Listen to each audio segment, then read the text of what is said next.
What's up, everyone, and welcome back to the Prospect Library. Today's episode is going to be the foundation, the Holy Trinity, the top three stats we need to be looking at a prospect. They need to be hitting this certain metric, and if they're not, they're probably not even worth looking at any further. So let's get right into it.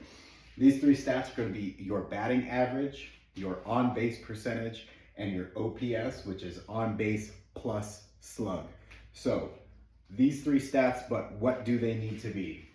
We want to see a 300 batting average, a 400 on-base percentage, and a 900 OPS or greater. So as a really good example, we look, again, like we talked about before, a fan's guide to baseball analytics is going to break all of this down, exactly what these stats are, what they mean. They provide a great example in this book of OPS, because that's the only one here that's sort of a combination of batting average, pretty self-explanatory, on-base percentage again, but an OPS. Let's get a better idea.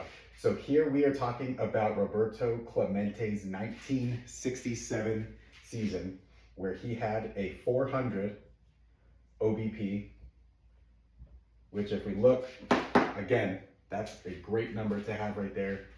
And his slug that year was a 554. Okay, so to get OPS from these two stats, we're just adding a plus sign, and that is going to give us a 954 OPS, which again, right here hits that number. So Roberto Clemente, obviously an all-time great. He was a player that was doing these numbers no problem.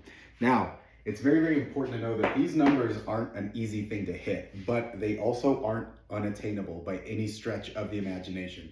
So if we've got a player sitting at 349 or better, and I'll even give you a slight plus or minus on that, that is a player that we could then take a deeper look into, looking at more advanced metrics than this to see if there's someone worth investing in.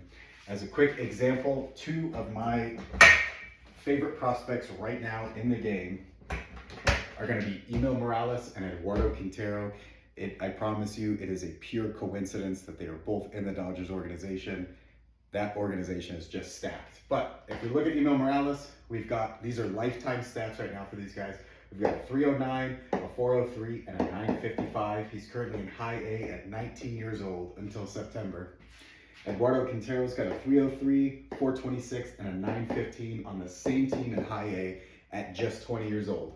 So what does that tell us? Well, like I said, there are going to be many more metrics and things that are going to decide if a player has a good likelihood of making it to the league and becoming a future star of the show. But this is our foundation. Are they hitting these numbers?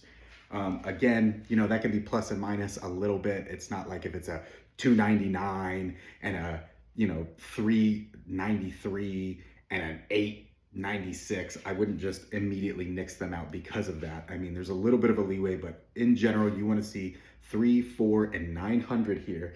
And then we can start delving a little bit deeper into those other metrics that are either going to make them look like an even better prospect or possibly knock them off the list altogether. So that's today's episode. Again, this information is available in a fan's guide to baseball analytics.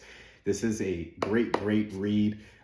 Maybe just as a refresher for you, but also just to kind of dive into what these stats are, how they're compiled, and why they are so important and integral to seeing if a player is really that guy. So join us on our next episode. We're going to dive deeper into the metrics, but this is the foundation. We'll see you guys next time.